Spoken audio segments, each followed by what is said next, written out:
This is the EVP Podcast. So you might be thinking, why the hell are we getting an EVP Podcast episode on a Thursday? With a point two. With a point two. Well, here's the deal. I got a little excited when we did our last episode on Mano Peluda. By the way, I'm Beaker. And I'm Ghosty, in case you didn't know. In case you didn't know, this is the EVP Podcast. And yes, it is Thursday when this is coming out. This is not our normal day to release. You're getting a bonus episode this week. I release every day. Yes, you do, weirdo. So here's the deal. A couple days ago, 3 days ago, we gave you an episode on Mano Peluda, the case of Josue. But it was incomplete. It was not complete. We didn't have all the information. Yeah, so we had a lot of questions, and you found answers. I found answers. My friend that told me about this case was back from vacation. I told him I did the episode. I was excited about it. And I told him some of the questions we had, and he's like, no, bro. He's like, I'll explain to you. And then we found the actual phone call from Josue to Juan Ramon. You found. I found. Well, me and my friend. Okay. Me and my coworker. We found the actual call. We were able to figure out how to get YouTube to do auto translate. And it wasn't always accurate because I got confused at some points thinking the Josue was talking about more than one ghost because the captions kept saying he. So it was nice having my coworker there because he speaks Spanish. Yeah, he's from Mexico, so he was able to fill in some of the blanks for us. Yeah, he knows all the answers. And when I had questions on what they were saying and the captions didn't feel right to me, I would have him listen to it and he would tell me what they were actually saying. So we have a little bit of an update. We have some more detail for you on this Josue case. And the biggest thing was because we kind of thought it was some BS. We did. But after you heard it, you changed your mind. I would tell you straight up immediately. At the end of last episode, we both were like, this is it seems a little fishy. Yeah. It seems fake. It doesn't seem real. Especially since he survived and everyone else was dying. What didn't I tell you, like 20 minutes into the phone call? I think I texted you and I'm just like... Or you called me and you were like, holy shit. I'm like, dude, we were wrong. Okay, so let's get into the stuff that we missed and then I'll kind of explain what changed my mind on this. I know you haven't gone through this yet. No, I want you to blow my mind. This is all going to be new to you. And you, the listeners. So I wanted to make sure, and this is a first for the EVP podcast. This is actually a first for me. Even when I was on Supernatural Hour, I never did a follow-up episode because I missed might have talked about things on the next episode, but never a full follow-up. Yeah, we're doing a full dedicated follow-up episode on this because there was so much that we missed, and I wanted to make sure everybody got the full story. And I'm giving it to you the best I can based on the English translation on YouTube. Which is raw. Give it to you raw. From what I understand, this wasn't just one phone call that Josue had. There was 3 separate phone calls. So he called the show first. I think then Juan Ramon got Josue in touch with their pastor because I don't think he was there on the first phone call. And then so Josue had a phone call with just the pastor, and then there was a third phone call back to the radio show. From what I understand, it's kind of what I gathered from listening to these phone calls. And which phone call was it where you could hear the spirits, like that laugh? So the laugh was on the third phone call, but I did send you, I kind of screenshotted part of the phone call and sent it to you. In the very first phone call, you could hear voices in the background and you could hear stuff moving around and being clanked and stuff. So there was stuff going on in all 3 phone calls. I can't remember. What year did this happen again? So this was 2001. Okay. So when the phone call took place was 2001. So camera phones were still not a thing yet. Not really, no. So yeah, he wasn't able to record anything like that. Like I was thinking, oh shit, why wasn't he recording? But 2001 wasn't happening. So here's the thing, but camcorders did exist. Mm-hmm. Pictures did exist, and we'll get into that in a little bit here. So to start off with, we talked about Josue called in, said he had made this deal with demons. He found a book of witchcraft. I know at some point he says in the call, and I might touch on this later, I don't remember all of my notes, but he did end up learning 6 different languages, Latin and Hebrew being 2 of those languages. Did he learn them from the... Yeah. Wow. So the reason why he learned is because in the second, remember we talked about he found a second book because the first book he didn't feel like it was working. That's why it was some of the stuff in that book was written in Hebrew, which is why he learned Latin and Hebrew. Okay. So he did it on his own accord to learn what these books said. It wasn't something that they instilled in his brain. Not really, but I mean, he did it because he was trying to communicate with the demon. So let's start with when I said he cut his veins, and we were like confused as to why, you don't just randomly cut your veins. So here's the deal. So after a year and a half of him praying, saying these prayers he found in that first book, it was a year and a half that he'd been praying and felt like his prayers weren't being heard by these demons, right? He was actually praying to Satan and Lucifer, which if you know anything about pagan mythology or pagan history, Lucifer and Satan are actually two different deities. They're not the same person. So he was praying to both Lucifer and Satan for a year and a half. No response, he felt like. So he actually, in an act of desperation, is why he cut his wrists. He felt like a blood sacrifice might be necessary to get their attention. Okay. So that's when that first demon appeared. And we said the way he described it, we thought maybe it was a shadow person. Mm-hmm. No, listening to the call from Josue himself, it was a tall, thin black man. Okay. And Josue asked him, he's like, "Who are you?" And the demon responded with, "Well, you wanted to see me in a calm way." So that's why he didn't see the demon. Josue was expecting to see the horns and the tail and the hooves and all that stuff. And the demons, like I said, responded with, "You wanted to see me in a calm way." And I'm thinking that that's why he showed up that way, because I almost assumed that Josue would have been scared if the demon showed up wearing the horns and all that. He wanted to, hey, you can trust me. You know what I mean? Because demons are sneaky like that, right? Mm-hmm. So then Josue asked him if he was the devil. And the demon told him, "No, I'm not." Okay. So after the demon started teaching him things, he told the demon that he didn't want to know how to do these things. Because, he talked about, he was teaching him how to bewitch people and do curses and stuff like that.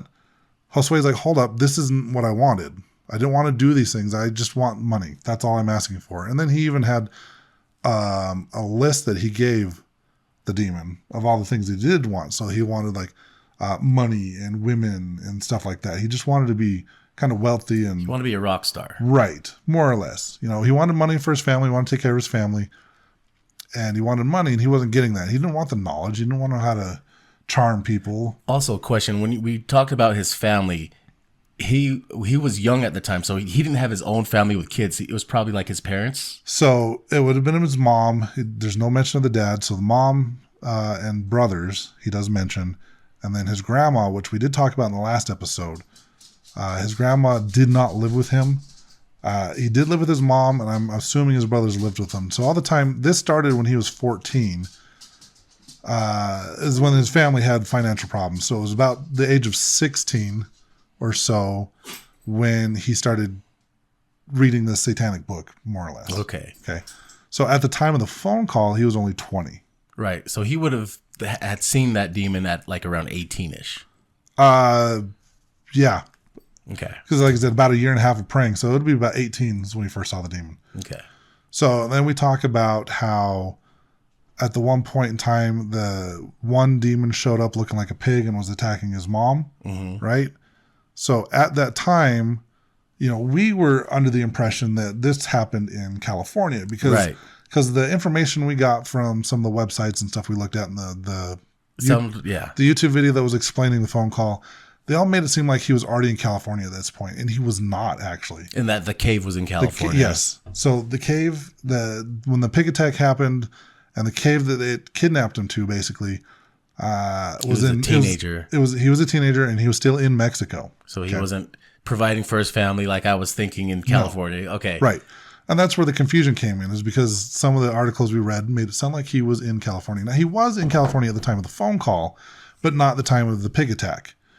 And he ended up going with the pig to the cave, more or less because the pig kind of made him, not because he chose to. It was like the pig was attacking his mom. He, was yelling at the pig, "Stop hurting my mom." And the pig more or less kidnapped him at this point. He made it sound like he didn't go willingly.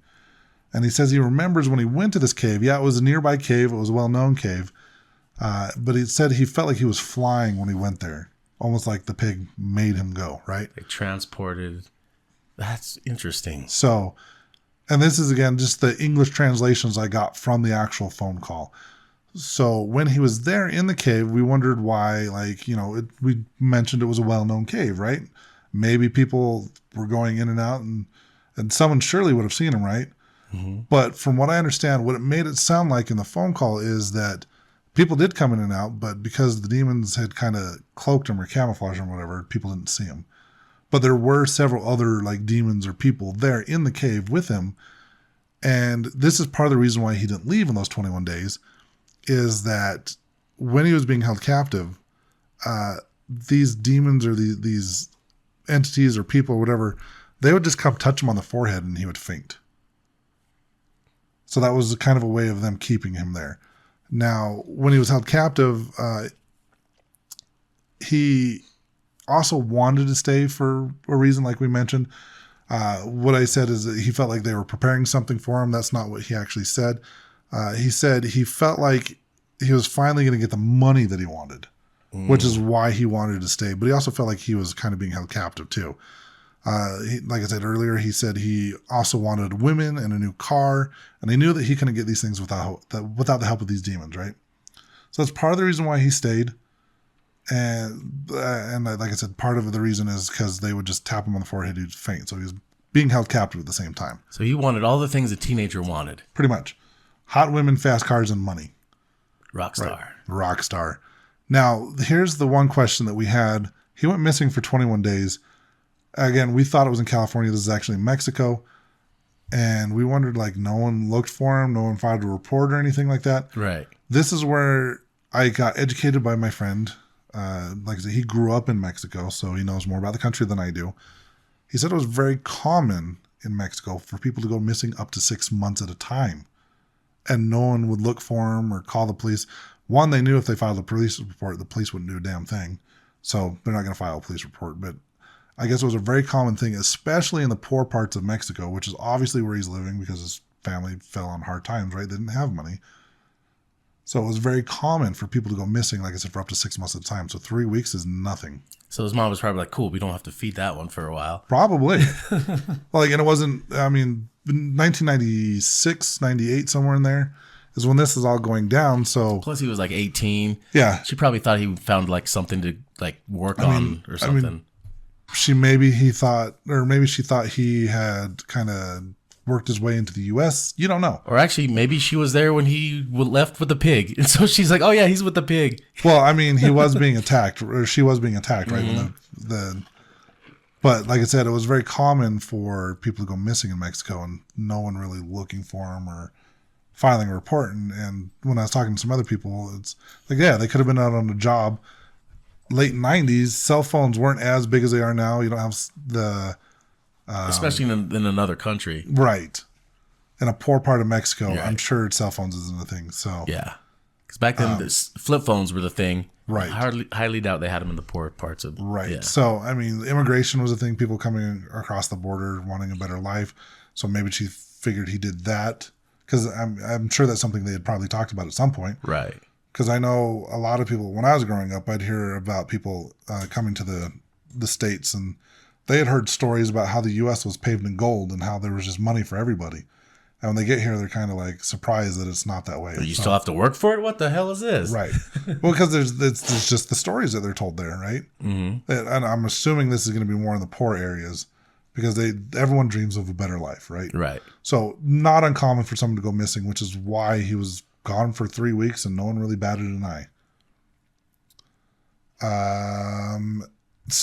And then listening to the part where he talked about his grandmother's death.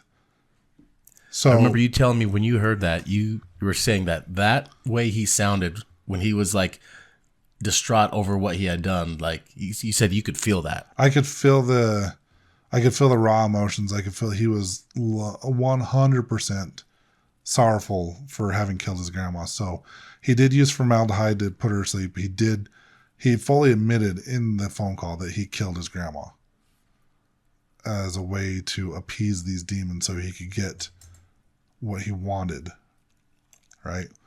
So my question is, did he kill his grandma in Mexico? Yes. And with him admitting that on the radio like that, nothing that U.S. authorities can do about looking that up? Can they? Probably not. Okay. Just wondering because he like fully admitted a murder. Huh? Pretty much. Okay. Yeah, he pretty much on the phone call admitted to killing his grandmother. And again, he's calling from California to Mexico at this point. Oh, okay, because the radio show is the radio show's in Mexico. He was calling from California. So he's admitting to a Mexican radio show a murder. That he murdered his grandma, more or less. But like I said, when I heard that part of the phone call and when he started crying, I could feel that he like 100%, the remorse was there.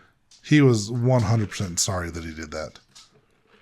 Now, when we get into, let's see, it says after his grandmother's death, the demon told him he would get everything on the list that Josue had given him. So instead of like I mentioned on the last episode, the demon said he's like, it's accomplished or you're done. The demon was more like, okay, you did what we wanted. Finally, you're going to get everything that you want. And that's when they gave him the ring of King Solomon. But like I said, he didn't get the ring until after he killed his grandmother. Gotcha. Now, this is where he kind of comes to the U.S. So he did start doing his basic studies in Mexico. They did start opening his mind up a little bit, like we mentioned on the other episode, how he started to know more things. When he finished his basic studies in Mexico, he moved to the U.S. to finish his schooling at the National Polytechnic Institute. And I talked about how he got the course completed in 6 months, where normally that's 8 years to become a the biologist or whatever it was. Yeah. The job that he ended up getting. It was an 8-year schooling program. He did it in 6 months. So this is how he did this in 6 months. Once he got to the U.S., he went, first off, for whatever reason, he told the director of the institute that his name was Diardo Guerrero Rodriguez. I think he was using an alias for some reason. Now, when he's at this institute, he decided that he's like, I don't want to go to school anymore. I want to start my career. I want to have money, right? So we had talked about how the demons had taught him how to bewitch people. That's right, yeah. So he goes to the director and says, I'm done. And the director says, okay. It was that easy. He says, I'm done. I want to start my career. So the director's like, okay, and gave him his diploma or whatever. And signed off on it that he was finished with school because he was able to use these abilities that the demons had given him to charm people, to bewitch them. So all he had to do is say, I'm done. And the director's, good, you're done. Well, shit. I want to learn some shit like that without the killing. Right? So then Josue at this point, he goes on to tell Juan that at the time of the call, he had his own company here in the United States and that he was only 20. So that's how, at 20 years old, he was able to get all this money.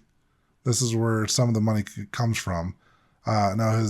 We talked about how he couldn't give the money away, he couldn't burn it. And it seemed like people mentioned he just randomly met this worker that he started talking to and he wanted to give money to, right? Mm-hmm. So here's how he met that gentleman. His company was actually making a deal for purchase of a piece of land there in California. This gentleman that he ended up talking to was one of the workers for a construction company that was there fixing up this piece of land. So it wasn't just kind of random that he came across him. It was all part of this business deal that he was working on. So he's there scoping out the land. This guy was there working on the land. So it wasn't just like he was walking down the street and he's like, hey, you, I want to talk to you. Okay. So that answers that question. Excuse me. So he heard that man's story like we talked about last episode, decided he wanted to help him out. That's when he gets home and that woman is there waiting for him. Okay. She knows that he wants to do good. And like we mentioned, if he did good things or if he had the intention of doing good things with this money, he was getting up to $15,000 a day. I don't know if he was getting that every day, but he was getting upwards of $15,000. He said, like we talked about last episode, he was going and paying more for things than what he needed to pay for it, just trying to get rid of the money. Because if he didn't get rid of the $15,000 every day, or however much money he had that day, bad things would happen to him. So as Juan is talking to Josue, when Josue's, kind of going over the woman, talking about the woman and what she looked like, he mentions that she, like we said in the last episode, she's sitting behind him. And what I thought was interesting is as Josue was telling Juan about the woman, you can hear this, and this is the clip I sent you. You can hear this kind of deep, like guttural voice come through the phone as Josue is telling Juan about the woman. So this is the first time you hear anything from any of the spirits or anything during the phone call. What did it sound like? It was very guttural. Let me see. I think I have the clip. I sent it to you on the messenger. So let me pull this up real quick. Because, yeah, that's... Cabello negro como a la mitad de la espalda. Okay, so I'm you gonna heard play it in the beginning, right? Yeah, it's going to be at the very beginning. I'll play it one more time, and you'll hear it like right at the very beginning. And you hear it a couple times. Muy delgada, cabello negro como a la mitad de la espalda. So it's kind of faint in the background, but you can definitely hear. That's the first time you hear a voice or anything in the phone call. And it is a different voice, and it does sound like he's trying to say something to him. Yeah, it's not Josue. That's not Juan Ramon. If you listen to the phone call, you know it's not one of their voices.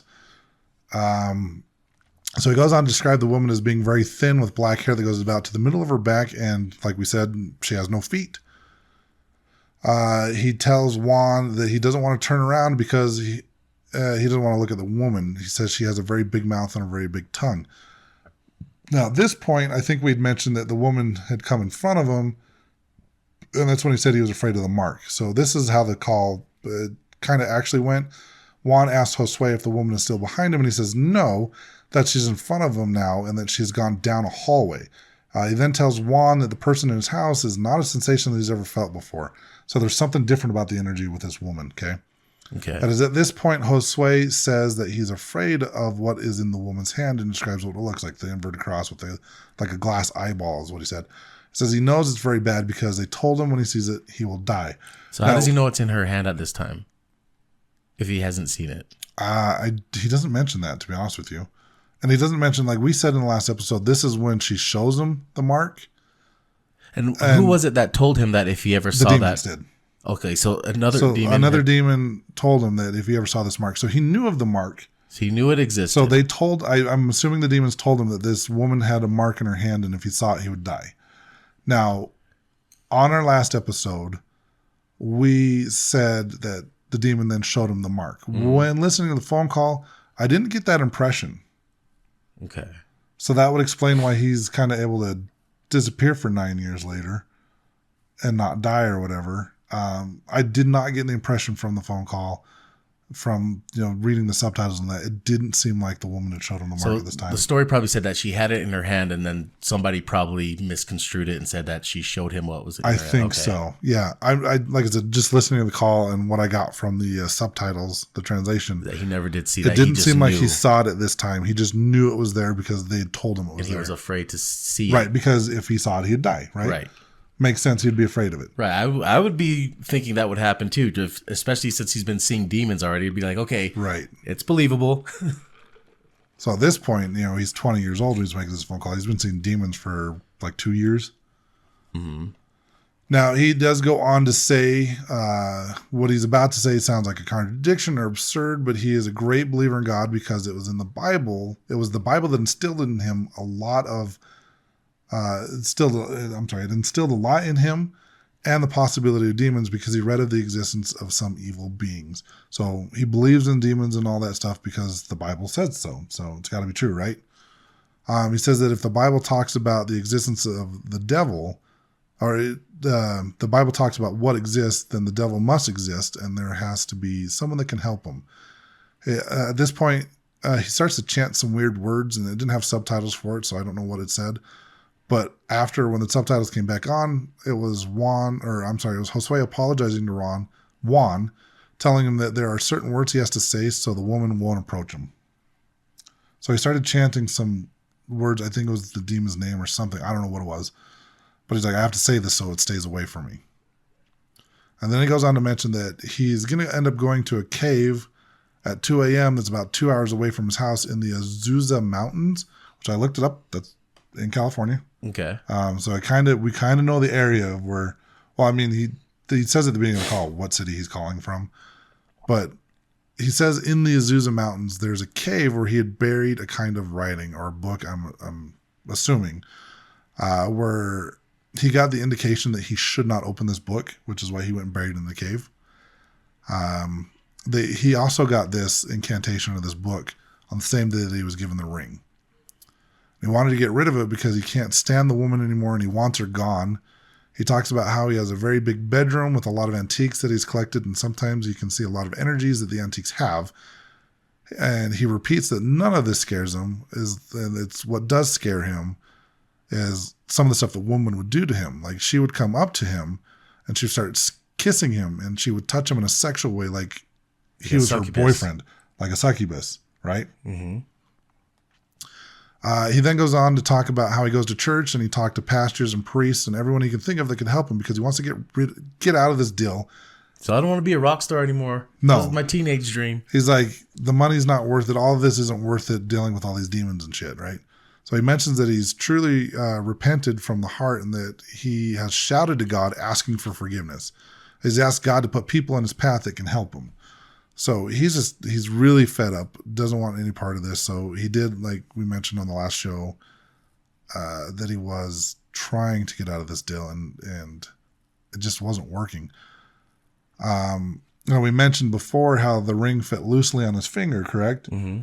And how he couldn't take it off. Or, yeah, bad things will happen. So here's some of the bad things that happened to him when he did try to take it off, because I didn't have this information before either. Mm-hmm. He dislocated his shoulder on one occasion. He had gotten several marks and bruises all over his body. He said that the marks appeared in certain ways that represented icons of evil. He says that his face had started to deform, like his nose and nostrils had started to enlarge. Now, we talked about camera phones not being a thing, right? But we still have camcorders and, regular cameras. So he mentions at this time that he has photos and videos to prove all of these changes and marks on his body. So he had actually been documenting this all from what he says. Okay. So obviously you can't, I'm sure he could have probably emailed it, but this is 2001. Email was still, it wasn't new, but. Yeah, it was still fax machines and I know at that point, like sending a video over email probably would have been grainy as shit. Yeah, grainy, and it would probably take hours to upload. Right. So he said he documented all these changes to his body, all the stuff that was going on. He wasn't just saying that because he used the word feo, which I know means ugly. He's like, it's not because I'm ugly. He's like, my body literally started to change and deform. This is where Juan tells Josue that he understands that it is a very delicate situation and that he's experiencing and that he understands how it must really scare him. Juan then goes on to tell Josue that Pastor Roberto Gasso said that the devil was a created being and that he wants Josue to have a lot of confidence and a lot of strength and to resist everything that happens to him. And that Pastor Gusto had also asked Juan to pray for Josue. And from what I understand, this is about the end of the first call. If there was 3 calls, this would have been like close to the end of it. Because it sounded like the pastor wasn't there. So because they had to call him in. Yeah. So it sounded like the next day is when the Pastor Gauso, I don't even know if I'm saying that correctly, but the pastor got in touch with Josue the next day. During this phone call, the pastor tells Josue that he's here to serve him and he wants to hear from Josue specifically what it is that he wants to do. He lets Josue know that in similar situations, they let other people know the first step that must be taken is the person must want to get out of the situation. He then asks Josue what his situation is and what is his desire that is regarding all of this stuff that's going on. So he's like, what do you want the outcome to be? Josue lets the pastor know that he is not a happy man and that he constantly lives in fear. He always has to be taken care of by other people because he feels a lot of emptiness and a lot of fear. He has been told that he needs to get rid of everything in his house, but he doesn't have any satanic symbols or any negative symbols. So basically, he's already cleared his house out of all the Symbolism any symbolism, ties the witchcraft books and everything. The only thing that he currently still has at this point is that Ring of Solomon. Because he can't take it off. Yeah, because he can't take it off. Now he has his Bible. He says he has his Bible. He goes to church. He wants to find a way out and wants to know what he should do. He wants to know what he should say. Like he wants to know if he should say, like, I was wrong and ask for forgiveness is what he's asking the pastor. And he's like, I don't know what else to do. Like, I've been doing this. I've been saying I'm wrong. I shouldn't have done it. I want forgiveness from God. And he's kind of at a loss. Now, the pastor lets him know that the first step is to ask for forgiveness, admitting that he was wrong. So he's already completed the first step. He lets Josue know that people make many mistakes in their lives, and that the problem with mistakes is not that we make them, but the consequences that these errors bring. Okay, in this case, the consequence is spiritual, and it is a very strong scope, a scope that goes beyond Josue, and it affects other people. So here's my thoughts. Why? And I wonder if he did try this. I don't know. But since he's been going to church and asking for help with the pastor at church, why wouldn't he have, like, maybe like a little group together of like people high up in the church, inside the church, maybe try to remove his ring inside the church? I don't know, but that would be. I don't know. That's a very good question. And then those other pastors can witness it themselves, seeing what things start happening. Right. I don't know. He never mentions that. But what the pastor then goes on to tell Josue that he needs to break up, saying that this is a phrase that pastors use often, break up. So basically, you need to break up with the devil, right? He tells Josue that it will not be easy because he is leaving someone that has control over his life and has given him many things that he's received in one way or another. So you've heard about abusive, controlling relationships. Oh, yeah, I can tell you all about it. Women want to get out of, or men, someone wants to get out of an abusive, controlling relationship, and it's not just easy to walk away from because that person is not wanting to give up that control. And this is the situation that Josue's in. He says someone isn't just going to let him go because he wants to. This isn't someone that's just going to let him go because Josue wants to be gone. It's going to be a fight, and it's going to be a spiritual war. So any of you that have gone through these kind of emotional abusive relationships kind of know what Josue is going through. It's pretty much just with they're demons. Going to be a stalker, a demon stalker. Demon stalker. Okay, so then the pastor then asks Josue what church he's been going to, and guess what church Josue tells him he's been going to? Church of the Devil. The Church of Jesus Christ of Latter-day Saints. He says he's going to a Mormon church. Interesting. And the pastor asked Josue, what is this church? And the leaders told him to do. And he says, well, we've never talked about this. This has never come up at the LDS church, right? He then goes on to say that he's gotten very close with the Catholic Church, and he's always felt kind of drawn to the Catholic Church, that's where he belongs. And, I mean, kind of makes sense because... they're the ones with the exorcists. Right. So he's gone and talked to a lot of Catholic priests and just leaders of all these churches. And the response that he's been getting from people, and I don't know if he's mentioned the Ring of Solomon to anyone at this point. He doesn't say. He just talks about how he's asked for help, that he's got these demons and he's trying to get rid of them. And the response that he's been getting from people is that you already have the answer, and all you have to do is say you don't want it anymore. That's all they keep telling him. That's according to Josue, that's what he was advised, is all you have to do is say you don't want it and it will go away. I would just get bishops and pastors and be like, all right, everybody, I got this ring, right? One of you guys can have it if you take it off me and put it on yourselves. It's like the sword and the stone. It's like, if you're worthy, you can have the ring. Yeah, this is the thing is, like, I don't know that he mentioned the ring to anybody other than... It doesn't sound like he did. Yeah, it doesn't sound like it either. Other than he can't really break up with anything if he's still sporting that ring. It's kind of listening to the phone call. It seems like he was kind of, I mean, more than one way. Obviously, you can't take the ring off or it hurts him. But it sounds like he's kind of attached to this ring. Yeah, kind of like those abusive relationships. There's just something that keeps bringing them back, even though they don't want to be there anymore. Right. So, he says that these church leaders, they don't seem to understand exactly what it is that he's going through, and it's just not that easy. And he needs something else to be done. Mm-hmm. He can't just be like, oh, I don't want it anymore, and it's just going to go away. The pastor then tells Josue that it is difficult to help him because he is so far away, and tells him that he should be able to find a pastor in the area that can help. He just needs to pray and ask for to be brought to closer to a church. The pastor then tells Josue that what he can do then there on the phone call, he asks Josue if he's ready to break the curse and receive Jesus Christ in his heart. The pastor then goes on to tell Josue that the things that he needs to do and say to start breaking the curse.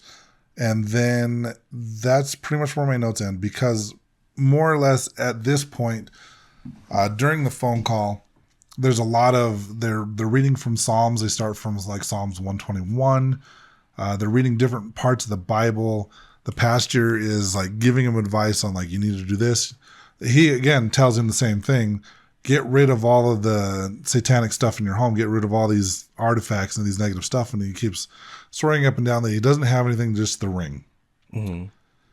And so then they go into saying prayers, and the pastor's reading passages from the Bible and having Josue repeat them. They say a couple different prayers on the phone call, and it's during these prayers that's when you hear the lady laughing, and you hear other voices. During the phone call, like when I was talking about earlier, when he said the woman was sitting behind him and then she was in front of him walking around the house, you can hear pots and pans and other stuff just being kind of thrown around the house. So you're hearing stuff kind of throughout the entire phone call. But the last like 40 minutes of this phone call is just the pastor having him read scripture and praying, telling him what to do, telling him he needs to get rid of the ring. Josue, just like, he seems like he's all for it, but you can tell, like, they're like, don't think about it, don't talk about it, just be done with it. You're done with this, don't talk about it anymore. And he's like, well, I need to go to Argentina and talk to this witch that I talked to. They're like, no, you 100% do not need to go do that. Yeah. He's like, no, I need to go tell them that I forgive them for what they did to me. And they're like, no, just put it in the past. You're done with it. Quit going back to that abusive relationship. Pretty much. So it's just, that was, and they kind of run out of time because it's a 2-hour show, and they can't keep him on the line anymore. Mm-hmm. Like, they're going off the air. So that's pretty much the end of the last call. Like I said, assuming it was 3 calls, because that's kind of the impression that I got. Oh, okay. So that's pretty much where it ends up. And then we did talk about how it was 9 years later they got in touch with him and all that fun stuff. Yeah. So what I found, what my friend at work told me is the reason why, I mentioned that Juan Ramon left the show because of cancer. That wasn't the reason why he left. He got in an argument with some of the producers. He didn't like the way things were going. So he actually left to go start a new show. Okay, because I thought I had heard something about he was working on a show up until the point he died. Yeah, he left Mano Peluda because of disagreement he had with some of the producers. And did they hire somebody else, or did they just stop the show? No, they hired somebody else because he left in 2010. The show went until 2018, so it went for another 8 years after he left. But he left, like I said, I mentioned in the last episode that he left because he had cancer. That's, from what I was told, it was because he, like I said, arguing with producers, he went to start a different show. And he was doing that show up until he died. It was when they got in touch with Josue, they went to the lake, and we had touched on how we thought that at some point in time during these 9 years, Josue probably saw that mark on the woman's hand, and he made a deal with this demon. I'll give you this guy's life in exchange for mine. So if you kill this guy, let me live. I'll give you this guy's soul in my place. The demon probably told him what things to do in order to make things happen. So that's why it was, they think that's why it was at the lake. There was some sort of ritual was set up there. It was passing things on. Right. Because apparently it was only 2 weeks after this second interview at the lake, or the interview at the lake, it was only 2 weeks that Juan Ramon died. Oh, wow. Of that mysterious gastrobacteria thing. And then, like I said, his one cameraman got the hernia and was hospitalized. Mm-hmm. And just bad stuff happened to anyone that was involved in that interview. Dang. Okay. So yeah, there was quite a bit more that did answer enough more that questions. We did another 40-minute episode. So this, if you combine these 2 episodes together, we're almost 2 hours. Yeah, holy shit. So there was a lot that we missed. It just didn't sit right with me when I found out how much we missed, and I'm like, I can't just let this one go. I don't blame you. Like, we need a follow up. We need to set the record straight. I want people to have the correct information. So unfortunately, you have to listen to 2 episodes to get the full story instead of just one. But because it is broken up into 2 episodes, you don't have to look at it and, like I do sometimes when I look at a podcast, I'm like, oh, 2-hour episode. I don't know if I want to listen to this one. Yeah, so we tricked you. We tricked you real good. So in an upcoming episode, you've already seen the movie Heretic. I plan on seeing it, so it won't be our next episode, but probably the episode after that we'll have a review of Heretic. Yes, we should. Because there's some things about it I do want to discuss with you, because I heard certain things about it. I felt a certain way about it, and we should discuss it live.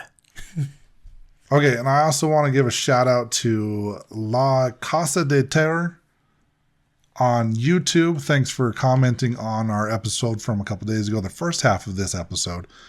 They said it was a great episode. They loved it. And they said there's a scary twist to all of this story. There's conspiracies that have to do with sacrifice from the guy from the radio show. So they wanted to kind of do a collaboration with us in La Cantina podcast. So we're kind of in the works on that. We might be talking about this even more on La Cantina podcast. We're not sure yet. Because there might be more that we don't know about. Yeah. Still. So I kind of want to hear from them. So I'm definitely going to try to get to with those guys and go back on La Cantina. We had a lot of fun on that show, by the way. If you haven't gone and watched that episode, we'll put a link up in our social medias for the episode we did with La Cantina podcast. Yeah. Go give them a watch, a listen, like, subscribe, all that fun stuff. They're actually really cool guys. Yeah, and the next time we record with them, I can join in and drink a beer with them. It was a margarita. Or just something alcoholic in a can. I can do it. Yeah, no, these guys are really cool. I look forward to working with them again. So definitely. You guys missed out on that investigation, so you guys better come to the next one. Yeah, we'll fight you too. But yeah, so I just wanted to make sure that people had the full story. Yeah. So I hope we've answered some of the questions that we had. I know it answered a lot of questions for me. It did for me, for sure. Like I said, at the end of last episode, part 1 of this, I thought it was a hoax. I thought it was all made up. I was kind of on the fence on the side of agreeing that it was an actor, that it was all made up. After listening to the actual phone call, and even though I don't understand Spanish, I understand inflection in voice, and I understand when someone's crying, and you could tell this dude was 100% scared. It wasn't just an act. I believe this shit actually happened to him. Yeah, and after hearing you talk about that, I'm more on that side. I mean, there's still things about it that make me question. I'm definitely like what? Just like these demons that were appearing to him. They seemed like they were very physical. Not always. He didn't always see them. Sometimes he heard them. I probably left that out in my notes, but he did mention that he doesn't always see them, and he sometimes hears them. And I just wish there was like other people that could corroborate with what he's saying. Like if his mom was there and can say, yes, I saw that pig kicked my ass, or like his siblings might have seen something, or like any of friends that could be like, they could be like, oh my God, yeah, I've been there with him. I've heard weird shit. I've seen shit move. Well, supposedly there was a TikTok video that came out like 2 or 3 years ago from someone claiming to be Josue's cousin, saying that it was 100% real, that all that stuff happened. So I still haven't been able to find that video, so I don't know for sure.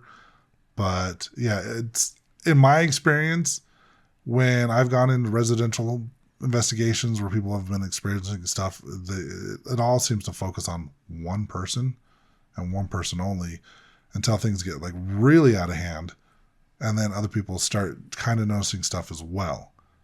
I mean, that was, and at this point, like I said, this happened when he was like 18. I'm assuming he moved to the U.S. by himself. He did say that he lived alone. Mm-hmm. So when a lot of this was going on, when he moved to the States, the house he had, he was by himself. So a lot of the activity he was having, there would have been no witnesses. And it's so much easier for a demonic presence to kind of fuck with somebody. I mean, he probably was more introverted because of the situation too. So, right. I mean, when people are being influenced or oppressed by demons, they kind of keep to themselves. Or maybe even like one of his old neighbors that could be like, yeah, it always sounds like there's someone fighting next door and it's just him by himself. Right. There's a case that I'm sort of involved with. That's one of the things that's going on. Really? The kid lives in the basement of his parents' house, and